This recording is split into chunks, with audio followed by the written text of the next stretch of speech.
डेटावा बढ़तौ। अरे जेतना उड़म ही रौशन रोही ओतने डेटावा बढ़तौ।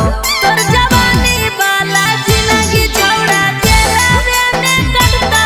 तोर जवानी वाला जिंदगी छौड़ा जेलवे में कटतौ। आगे जेकारा पर उड़ाही ना काम देतौ कोई।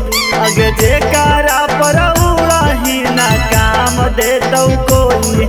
आगे जेल से निकलते उठा लेबो हमरे नाम हो रौशन रोही। आगे जेल से निकलते उठा लेबो हमरे नाम हो रौशन रोही।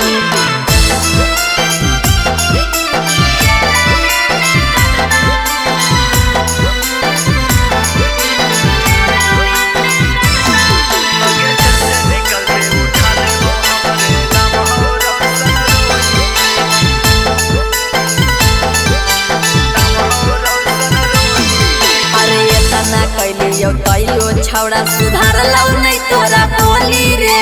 सावन कटतौ जेलवे में जैसे कटल तोरा होली रे। तोरा नहीं आवो है जेल आवो है छौड़ी से गे। पंख दोनों काट दे मोरे न ज्यादा ढेर गे। अरे काम नहीं देतौ तोरा गौतम गोलू न कोई। अरे काम नहीं देतौ तोरा गौतम गोलू न कोई। आगे जेल से निकलते उठा लेबो हमरे नाम हो रौशन रोही। आगे जेल से निकलते उठा लेबो हमरे नाम हो रौशन रोही।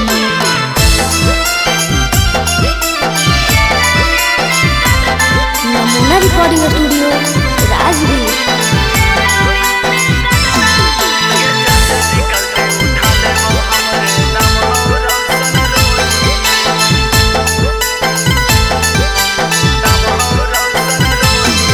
अरे रेला बजैसन तोरा रौशन देबौ हमें रेल रे। दम हो त देखाओ छौड़ा लेके तू बेल रे। आगे जैसे निकलबो वैसे किरण मच जैतौ हाहाकार गे। आई बहुता देबौ तोर जवानी के गरमी झार गे। अरे एके टाइगर अनुज रवि मचा देबौ तबाही। अरे एके टाइगर अनुज रवि मचा देबौ तबाही। आगे जेल से निकलते उठा लेबो हमरे नाम हो रौशन रोही। आगे जेल से निकलते उठा लेबो हमरे नाम हो रौशन रोही। नमूना रिकॉर्डिंग स्टूडियो राजगीर।